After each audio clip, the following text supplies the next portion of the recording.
Você talvez já tenha ouvido falar sobre o TDAH, que é o transtorno do déficit de atenção com hiperatividade. Recentemente, alguns famosos revelaram ter o transtorno, como os cantores Zé Felipe e Fiuk, as apresentadoras Sabrina Sato e Tata Werneck, e também a atriz Cleo Pires. Sabe aquela dificuldade de focar numa atividade do dia a dia, ou mesmo de se concentrar na escola? E no caso dos adultos, essa falta de concentração que prejudica o trabalho? Pois é, muita gente passa anos da vida ganhando rótulos de avoados, desatentos, preguiçosos e até de burros por dificuldade no aprendizado. Enfim, são alvos de bullying sem saber que talvez eles tenham TDAH. E muita gente ainda acha que é frescura. Mas vamos lá, o que é o TDAH? É um transtorno neurobiológico de causas genéticas que aparece na infância e frequentemente acompanha a pessoa por toda a vida. As principais características são a desatenção, inquietude e impulsividade. O distúrbio afeta de 3 a 5% das crianças em idade escolar e a prevalência é maior entre os meninos, segundo a Associação Brasileira do Déficit de Atenção. Vamos falar sobre isso? Oi, gente, eu sou a Carolina Cassola, jornalista e criadora do Pode Falar de Saúde, um espaço para a gente entender juntos sobre saúde integral, física, mental e emocional. Te convido para me acompanhar no YouTube, no canal Pode Falar de Saúde e nos principais agregadores de podcast. Segue também lá no Instagram, Pode Falar de Saúde. Curte e compartilhe esse conteúdo com quem precisa ouvir. Essa é uma produção em parceria com a RWCast, a central de podcasts do Grupo Rádio Web. Nosso bate-papo nesse episódio é com a Gisele Cortoni Calia, que é neuropsicóloga e psicoterapeuta com 30 anos de experiência. A Gisele faz uma avaliação completa com o perfil neuropsicológico do paciente, que avalia o desempenho das funções cognitivas, como a atenção e a memória. Muito obrigada por aceitar o convite para participar com a gente aqui, Gisele. Eu que agradeço, Carol, poder falar de um tema que me é muito caro, gosto bastante da neuropsicologia, né? E principalmente do TDAH. Que é um assunto que está super em alta, assim, a gente ouve, assim, a gente vê tanta repercussão nas redes sociais, né, Gisele, assim, tem um lado bom das pessoas às vezes começarem a falar mais sobre certos assuntos, mas também gera muita dúvida, desinformação, né, então é legal a gente poder destrinchar aqui e explicar direitinho como é que funciona, né. E até para a gente começar esse nosso bate-papo, queria que você começasse explicando, assim, como que é feita essa avaliação do paciente, né, como é que esse paciente chega aí para você e como é que você faz esse diagnóstico mesmo do TDAH, como é que é esse processo? Perfeito. Carol, TDAH, vamos dizer, sempre existiu, né? Então a questão é, aumentou, não aumentou? Existiam outros nomes, né? Então nesses 30 anos que você comentou, eu já acompanhei diversas nomenclaturas. Então ele é um fenômeno, assim, mental, humano, né? E porque para a gente entender, a gente precisa entender um pouco o que são essas funções cognitivas, tá? Por quê? Porque todo mundo tem atenção, memória, e principalmente uma que é muito importante no TDAH, são as funções executivas, que eu vou falar um pouquinho mais para frente, que a gente fala só de atenção e memória, e deixa de falar de uma das mais importantes para o diagnóstico de TDAH. Então, quando a gente fala de TDAH, tem esse T, né? Esse T de transtorno do déficit de atenção e hiperatividade. É um nome grande, sim, porque realmente são vários sintomas associados a um transtorno que não é doença. Então, eu acho que é muito importante a gente diferenciar a doença de transtorno, né? Então, doença é algo que supostamente tem uma cura, então, e que ela supostamente também é semelhante. Então, se eu tenho uma dor de estômago e você tem uma dor de estômago, nós temos a mesma doença e provavelmente vamos tomar o mesmo remédio, né? Nos transtornos, e também principalmente no TDAH, a expressão desse transtorno, quer dizer, que é um funcionamento, é um distúrbio do funcionamento do cérebro, ele tem expressões pessoais diferentes. Então, você citou vários famosos aí, que se a gente olhar cada um, você vê que é diferente um do outro, certo? Não é aquela coisa assim, nossa, tá todo mundo igual, tem TDAH, você olha na cara e diz, esse tem TDAH. Então, é muito importante fazer essa avaliação, né? É uma avaliação baseada em pesquisa, em ciência, né? E baseada Primeiro, numa grande anamnese. O que é a anamnese? É numa entrevista profunda, tanto de criança, quando é detectado logo na infância, agora tem sido cada vez mais frequente, como a entrevista com o próprio paciente, aquele que fala, eu acho que eu tenho isso aí que estão dizendo que se chama TDAH. Esse é o jovem, em geral, que chega hoje, e também o adulto. Eu cheguei a ver na minha clínica um avô, foi muito interessante, os idosos têm, porque as pessoas envelhecem, então você não deixa de ter TDAH, né? Então, uma vez tendo o TDAH, ele vai ser administrado, mas ele está lá sempre ali, presente. Enfim, então a avaliação é composta disso, de entrevistas, aí quando é com criança também, às vezes na escola, e todo mundo que possa contribuir para, como você falou bem, o perfil neuropsicológico daquele ser humano, né? E não é sempre igual. Claro. E tem Mas teste. Ah, sim. Ah, não. Isso que você ia comentar agora, né? Acho que você tem uma Uhum. avaliação mesmo assim, eu estava até olhando, né, no site da Associação Brasileira de Déficit de Atenção, né, que tem muitas referências importantes, né, muita informação legal, e tem até ali um questionário ali que precisa ser respondido, né, sobre esse paciente, para entender um pouco, acho que até da frequência do que acontece desses sintomas, né? Sim, esse questionário foi assim um dos primeiros, assim, e muita gente já chega com ele até preenchido, né? Porque ele é de uso irrestrito, assim, bem interessante. Muitos médicos usam, mas por que precisa um neuropsicólogo aplicar os testes, né?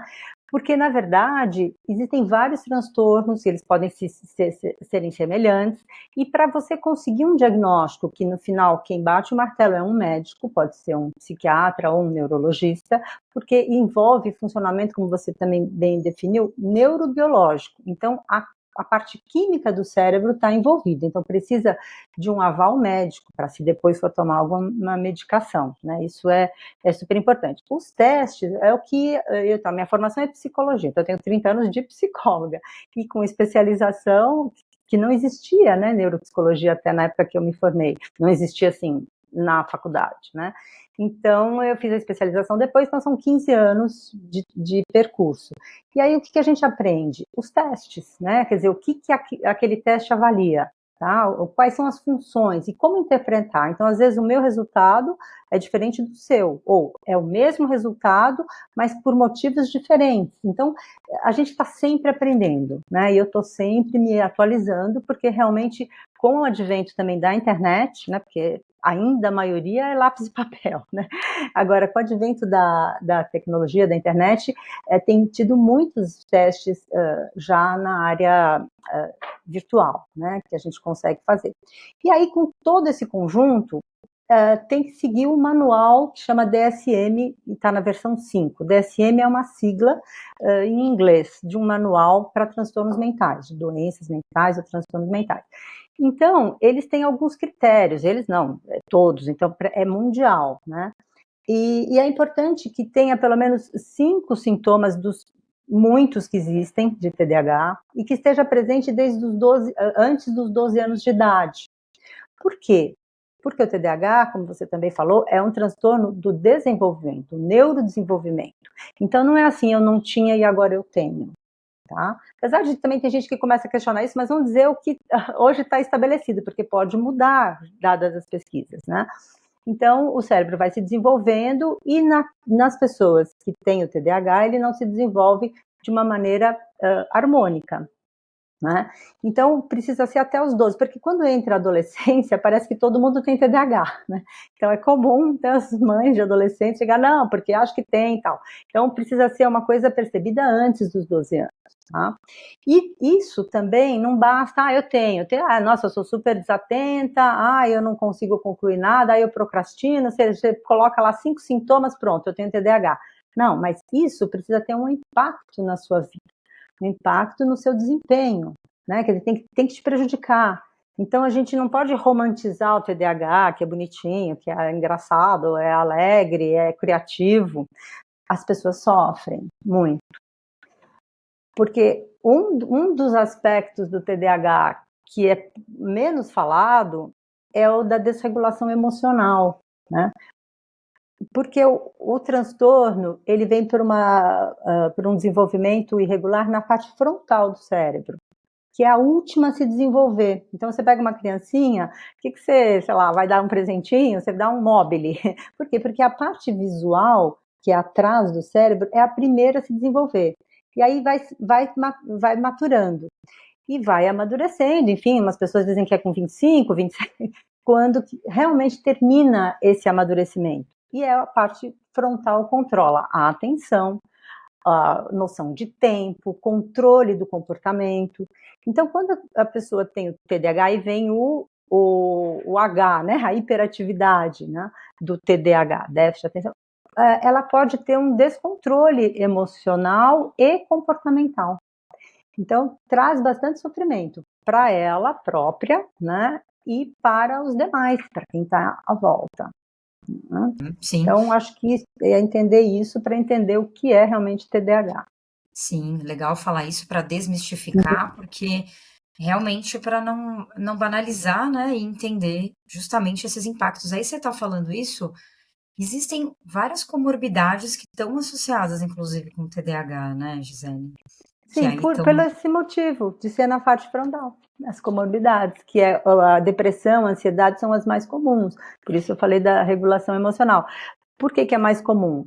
Porque o TDAH, ele tem uma questão com o centro de recompensa, ou seja, a dopamina, né, o que é um neurotransmissor, enfim, a parte química do cérebro que regula a satisfação, no caso, vai com uma atividade, então, como ela fica ou muito só quando acaba de acontecer a atividade, por isso a procrastinação, a atividade tem que ser muito legal desde o início, para produzir muita dopamina para a pessoa continuar até o fim, não aguenta esperar, olha, é chato estudar, porque, sei lá, você só vai se formar daqui a 5 anos, né, então, isso é difícil para o TDAH. Então, a depressão e a ansiedade são dois lados da mesma moeda, em geral, né? São funcionamentos que a mesma região que está alterada e provoca o TDAH também está alterada e pode provocar a depressão e a ansiedade. Uhum. Né? E aí, como o transtorno ele tem vários sintomas, né, que a gente está aqui destrinchando, a gente pode dizer que existem vários tipos de TDAH, né? Quer dizer, uma pessoa pode ter mais prejuízo mais com relação à hiperatividade, a outra com a desatenção, ou enfim, ou combinados, enfim, tem perfis diferentes, né, de cada pessoa, né? Tem, e o interessante, Carol, é que assim, em geral, as meninas são subdiagnosticadas. O que acontece na nossa cultura também? Como sei lá, implicitamente esperado, enfim, que as meninas sejam mais calmas, mais quietas, mais tranquilas numa sala de aula, elas chegam nos consultórios para uma avaliação mais tarde. Então, porque elas são quietas. Agora, um garoto que tenha o déficit de atenção com hiperatividade, que é mais frequente nos meninos, esse tipo, né, com a hiperatividade, porque os tipos, desculpa, eu não falei, mas os tipos são desatento, né, quer dizer, predomina a falta de atenção, o hiperativo, predomina a hiperatividade e principalmente a impulsividade. É agitado, até aí tudo bem, mas o impulsivo é aquele que não pensa, vai e faz e salta da janela, sei lá, né? Uma criança, eu já vi crianças que eu sou o Batman e salta do barquinho lá, do balanço, né? Quer dizer, não dá tempo do córtex frontal dizer para porque é perigoso. Então, os perigos da impulsividade. E o tipo misto é aquele que os sintomas estão presentes com a mesma frequência. Né? Então, as meninas, como em geral têm mais o déficit de atenção, desatento, e os meninos o hiperativo, em geral, elas demoram para serem diagnosticadas como tendo o transtorno. Né? Então, Sim, sim, mas os tipos são esses, assim. Né? sim. Isso pode ir mudando também ao longo da vida, né? Porque estou imaginando aqui que esse desenvolvimento ele vai acontecendo, né? Isso pensando desde uma criança até a vida adulta, como você falou, demora, né? Até completar mesmo esse Uhum. desenvolvimento por completo, mas esses sintomas eles também podem ir variando um pouco, né? E mudando esse perfil desse paciente com TDAH. Quer dizer, ele sempre teve TDAH, mas esses sintomas eles podem mudar e ficar uns mais fortes, outros mais fracos, dependendo da fase da vida, né? Sem dúvida, até porque não é que é uma coisa mágica, ou é porque até tem pesquisas tentando mostrar a questão da amígdala. A amígdala não é essa da garganta, a amígdala é uma parte do cérebro, né, que controla justamente emoções, enfim, dentre outras coisas. E tem pesquisas mostrando que possivelmente nas pessoas que têm TDAH, essa região do cérebro ela está menos amadurecida, mas que ela vai amadurecendo. Então, quando chega na fase adulta, além da educação, da pessoa conseguir a autopercepção, se controlar, além da pessoa conseguir, enfim, buscar alguns métodos de controle e tudo, então a própria amígdala está mais amadurecida. Então, a expressão, né, dos comportamentos, ela muda, né? Ela muda, mas o transtorno está ali. E claro, Claro. num estresse, numa situação, num ambiente adverso, pouco, né, acolhedor, pode ser mais forte. Claro. E a gente estava falando aí das comorbidades relacionadas, eu também aqui, eu fiz até um episódio anterior sobre autismo, e foi até interessante porque acho que deu um pouco de gancho também aí para a gente poder abordar agora o TDAH, porque existe uma relação, né, quando se tem o diagnóstico do TEA, né, do transtorno do espectro autista, em muitos casos essa criança, né, ou enfim, esse adulto, ele também tem aí um TDAH relacionado. Agora, esse diagnóstico, eu não sei se chega para você assim, ele acaba sendo meio que junto, né, do TEA, junto com o TDAH, ou um demora mais que o outro? Como é que é esse processo? Essa questão do TEA mais TDAH é mais recente, pelo menos aqui para nós, né? Assim, nós, Brasil e tal. Então, eu tenho acompanhado isso. É muito difícil fazer essa distinção, porque a distinção quer dizer que há os dois, né? Porque a gente fica tentando descobrir qual que tem, e às vezes realmente há os dois, pelo conjunto de sintomas. Mas, por exemplo, déficit de atenção é uma coisa que está presente em inúmeros transtornos e na vida, né? Então, se você dormiu mal, se você comeu mal, se você está tensa, se você está com problema psicológico, se você está com problema de tireoide, se você está menstruada, a sua atenção muda, né? Então, então tem déficit de atenção. Então, o déficit de atenção é um dos sintomas, tá? E a mesma coisa o autismo. Então, é possível que a criança tenha o TEA, só entre aspas, né, quer dizer que seja o diagnóstico principal, o funcionamento principal, e que se caracterize por uma forte desatenção. Então, é muito complicado, né, precisa geralmente de uma equipe para justamente dizer dos dois diagnósticos. E por que é importante, né, o diagnóstico? Porque a condução do tratamento, né, vai ser diferente, né, se é um caso, se é outro. Então, é muito importante ter esse diagnóstico mais claro. Claro.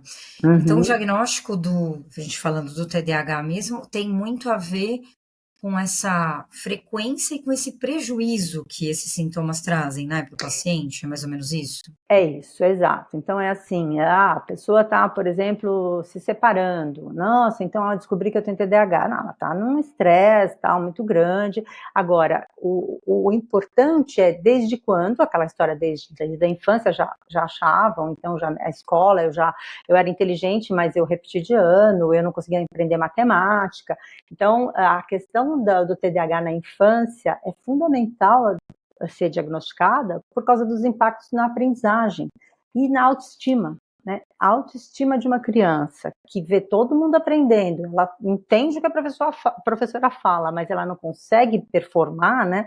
É muito forte e isso pode marcar a vida, né, de uma pessoa. Então, quanto antes for compreendido, e esse trabalho junto às escolas é fundamental. Né? Então, assim, ajudar a escola a entender, porque a escola, quando você falou de 3 a 5%, imagina numa classe, né? Uma coisa é, às vezes a pessoa fala, nossa, eu não consigo lidar com o meu filho, né, em casa, imagina na escola, a professora tendo que lidar com 30 e sei lá, parte deles com TDAH. Então, as escolas estão bem mais preparadas, mas ainda falta bastante, né, esse trabalho, porque é onde mais a criança sofre. Em casa ainda os pais controlam, não só, mas na escola é bem mais complicado, né? Sem Também. dúvida. Acho que também deve ter um pouco de Uhum. desinformação também, né, Gisele? Assim, Hum. até o despreparo mesmo dos professores em poder lidar, né? Isso até no episódio do autismo eu falei também, né? Contei a história da Fátima, que ela fala muito desse desafio enorme que ela tem com os filhos na escola, justamente dessa abordagem, a pedagógica mesmo, né? Porque a social, acho que você acaba ali conseguindo suprir um pouco mais, fazer essas crianças se socializarem melhor, acho que no caso do TDAH também, mas essa questão do aprendizado deve ser muito difícil, aí vem aqueles estigmas, né, que eu estava falando lá no início, de, ai, meu filho não sabe, às vezes acho que talvez até os próprios pais, né, comecem a taxar essa criança Uhum. como, ai, meu filho é burro, né, eu falo burro aqui é uma palavra forte, né, Mas eles falam mas, entre eles, as mas crianças existe falam. isso, né, falam, né, Sim. então é Uhum. realmente assim, é um ambiente difícil, mas se for detectado ali nessa fase, já fica melhor, né, para fazer esse tratamento, né? Muito, inclusive porque como ele tem um forte componente genético, né, então em geral um dos pais costuma ter também o TDAH. Então, primeiro, por um lado isso parece positivo, porque eu entendo meu filho, mas também não sabe muito como lidar, mas entende o filho, e por outro lado, sofreu tanto, né, durante a infância, porque agora isso é um pouco mais conhecido, né, não precisa ir muito longe para as escolas, não, isso aqui não existe, nas escolas, ou a sociedade como um todo, não existe isso, é vagabundo, né, é preguiçoso, tal, então, mas isso já tem ouvido cada vez menos, né, então, às vezes, os pais carregam esse estigma, não queria que meu filho sofresse o que eu sofri, então isso é bem importante, assim, da gente saber que na família pode ter também um dos pais que seja. E o fundamental é que é o que eu falei daquelas 3 questões, a desatenção, a hiperatividade, ou a atenção, a memória, né, fica prejudicada, porque se você não presta atenção, você não vai lembrar, né, e tem as funções executivas, que elas são desenvolvidas, então, por último, na parte frontal do cérebro, por último no desenvolvimento como um todo, e elas são consideradas o maestro do cérebro. O que é isso? É a nossa capacidade de organizar as ideias. E se isso está muito prejudicado numa criança e num adulto com TDAH. Então, na criança, você percebe no caderno, todo bagunçado, esquece material. No adulto, a vida do jeito que está demandando, né? A gente fala demanda muita função executiva, porque você tem que monitorar tempo, então liga o Waze, então põe para carregar o celular. Então parece que todo mundo tem TDAH, porque não estamos dando conta da quantidade de atividades que a gente tem que monitorar, né? A chuva, o Exatamente. trânsito, não sei o quê. Então, Eu falo que esse é no muito caso da importante. mulher, desculpa te Sim, interromper, mas no caso da imagina. mulher, mais ainda, né? Eu Sim. várias vezes me pego pensando, eu falo, será que eu tenho TDAH? Porque eu tô pensando em tantas coisas, e é a mulher que é mãe, então, meu Isso, Deus, abre um monte de abas ali na cabeça, né? Eu acho que quem sim. estiver ouvindo vai se identificar com isso, que você tá fazendo ali uma coisa ali no presente, ouvindo outra e Sim, já pensando em milhares de outras já para o futuro. Então, isso também sim. gera um pouco de essa vida, né, moderna que a gente leva, gera uma certa confusão e todo esse estresse aí que faz a gente pensar que talvez a gente possa ter algum déficit mesmo. Mas acho que a gente está estressando o nosso cérebro também, né? De Sim, uma certa por isso é forma. muito importante a avaliação, defendendo aqui, né, a minha atuação, por quê? Porque eu até também já pensei, falei, nossa, acho que eu também tenho, porque você se identifica muitas questões parecidas com o dia a dia, só que quando você é especialista, você tem vários pacientes e você tem a compreensão teórica, então você vê como um todo e você claramente diferencia o que é da vida moderna, né, a demanda excessiva de atividades da vida moderna, tá? Do que é uma pessoa que mesmo com menos atividades, com menos demanda, não iria conseguir. Porque tem uma função executiva muito importante, é um conjunto, tanto que no nome é no plural, funções executivas. Então, monitoramento de tempo, planejamento, antecipação. Né? Tem uma que chama memória operacional, que está muito prejudicada em quem tem TDAH. Em inglês, seria working memory, memória de trabalho. Em português, memória de trabalho a gente associa muito com trabalhar. Então, ficou working memory ficou memória operacional, que é você operar mentalmente com as informações. Então, o que acontece? Por que a matemática é o monstro, né, terrível, tal, de muitas crianças e possivelmente de muitas que têm TDAH?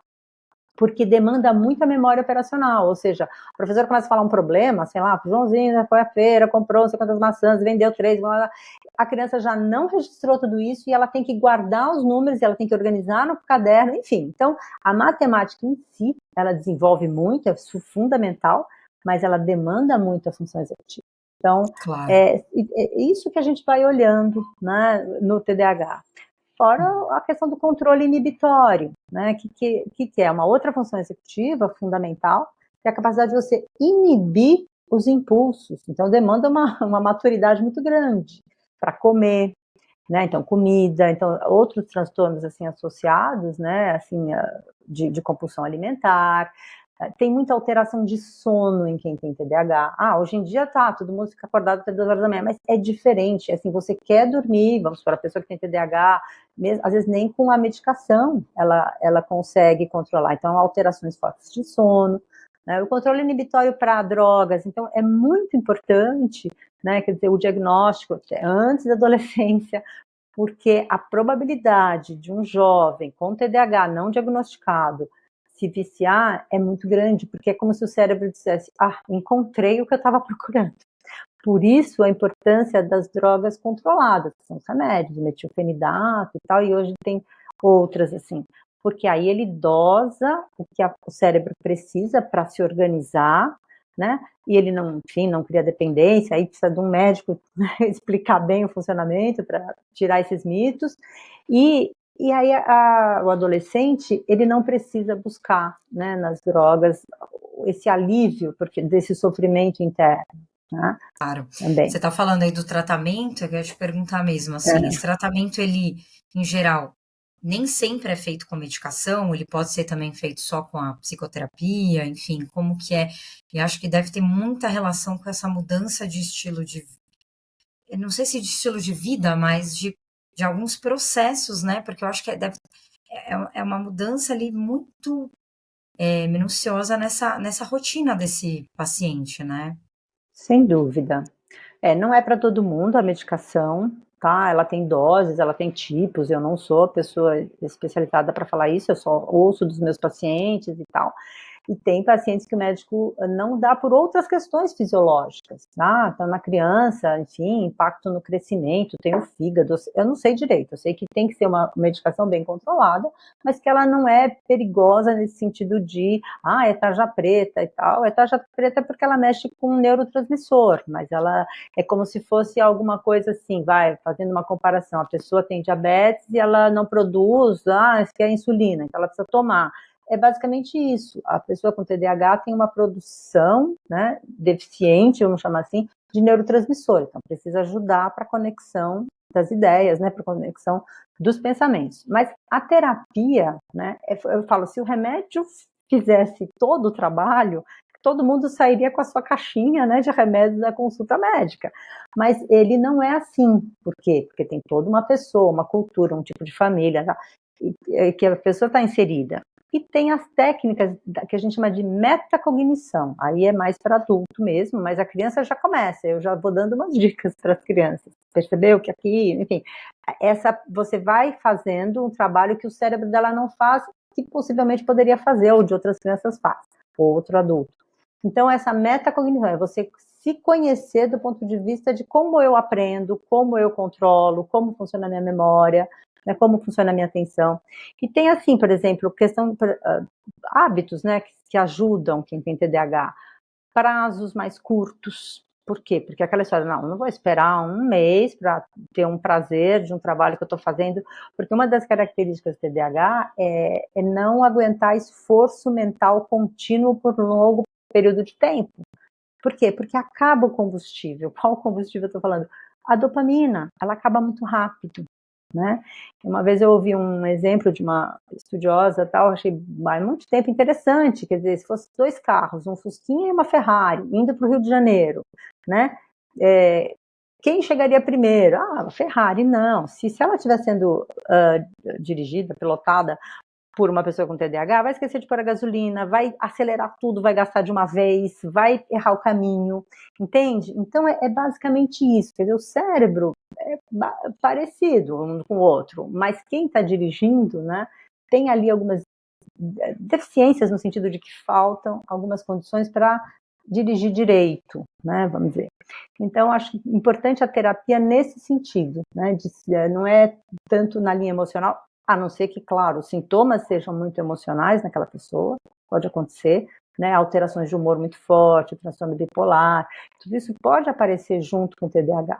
Né? Então, por isso que cada caso é um caso, né? Cuidado com os diagnósticos de internet, tudo que você pode se prejudicar. Né? Na Claro, dúvida, sempre buscar vá a um sempre especialista. especialista para Isso. ter o diagnóstico correto, fechado, né? E aí Sim, eu tô sim. pensando aqui também, assim, atividade física, acho que em tudo na nossa vida, mas acho que também ajuda, né, um pouco nessa qualidade de vida, nesse dia a dia dos pacientes, talvez até para os casos de, talvez de hiperatividade também, né?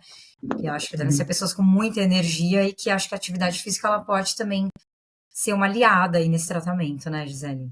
Sem dúvida, sem dúvida. Atividade física nesse sentido, né, para as pessoas com a hiperatividade, porque a hiperatividade ela é fruto de uma agitação interna. Então, não é que é gosto, nossa, a pessoa é legal, ela é ligada, não. É uma agitação interna, desconfortável, né? Mas aí a produção dos outros elementos químicos, enfim, que vão acalmar, que vão trazer essa tranquilidade, então, esse bem-estar, né? Então, e para quem é desatento também, porque para você fazer um jogo, tá? Se você não presta atenção na bolinha, você leva uma bolada. Então, você faz com que o seu corpo, né, esteja presente, atento. E também um médico uma vez me falou, eu questionei, falei, por que esse paciente vai tomar o remédio e tal, né, gostaria de saber. E ele me disse, porque o cérebro dele precisa aprender o que significa prestar atenção, porque ele nunca prestou atenção. Então o remédio vai conduzir esse caminho. Não quer dizer que ele vai tomar pro resto da vida, no caso daquele paciente. Enfim, então, eu achei fantástico. Eu falei, sim, é isso, sabe? Não adianta você falar, pronto, presta atenção, se concentra, você não está se concentrando. Ele não sabe o que você está falando, né? Então, não teve essa experiência interna. Então, a medicação bem prescrita, ela traz essa satisfação interna, essa percepção. É isso que chama prestar atenção. Aí vem um prazer associado a isso. Né? Uhum. E aí vira uma mudança de hábito de verdade também, né? Esse Perfeito. paciente aprendendo isso, porque eu falo assim, na vida, tudo, né? Não só sobre Uhum. doenças, mas a gente é tudo um aprendizado. A gente não está acostumado a fazer alguma atividade, alguma coisa, você acha que você não vai dar conta, que você não vai conseguir mudar aquele hábito que você sempre teve, mas falam que tudo é tempo, né? Tempo ali, Sim, sim, disciplina, e sim. claro, precisando, com esse suporte, né? Porque sem ter, como você falou, né? Sem ter essa consciência fica muito difícil mesmo, né? É para isso que Sem tem dúvida. o tratamento, né?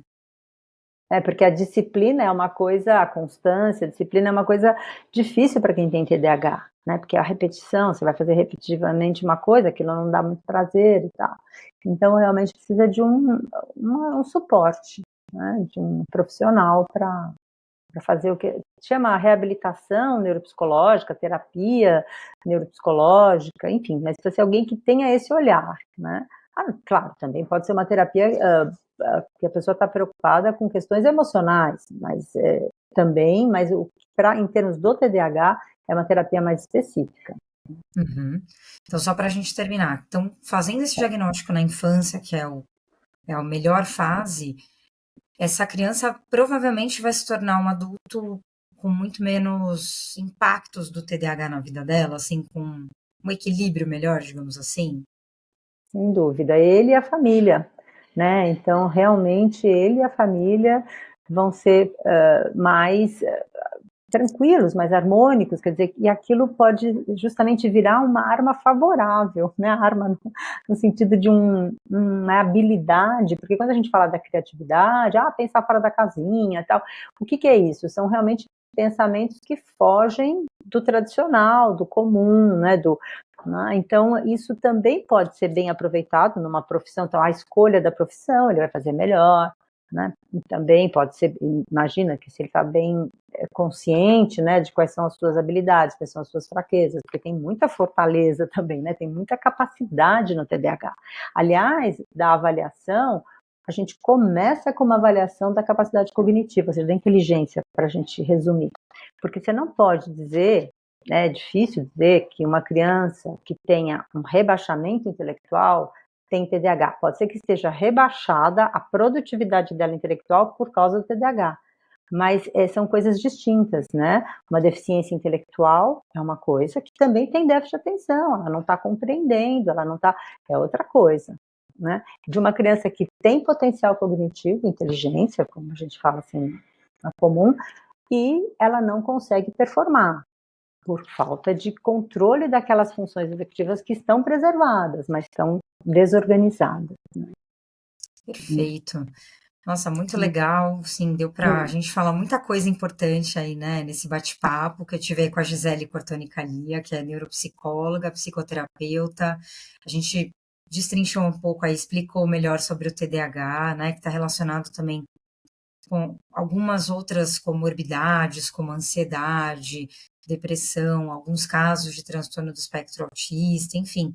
Se você tem alguma dúvida, né, seja da criança, principalmente, mas ou mesmo você na vida adulta, procure, né, um especialista, né, um psicólogo, um neuropsicólogo, se for possível, para conseguir fechar esse diagnóstico mesmo e acreditar que você pode mudar isso, ainda que seja na vida adulta, né, Gisele, mas que para você conseguir mudar algumas coisas ali, entender melhor e se equilibrar e ter uma rotina um pouco mais tranquila, mais qualidade de vida, menos prejuízos aí que o transtorno costuma, as pessoas acabam tendo, né? Então, Tá. ter que trazer essa consciência, né? Sim, sim, fundamental. Previne, né? Previne um monte de, às vezes, diagnósticos errados, caminhos, né? Tortos e tudo. Né? Sem dúvida. Te agradeço Uhum. muito aí pelo bate-papo, foi muito legal, viu? Obrigada aí. Obrigada, eu agradeço e fico à disposição. Muito bom.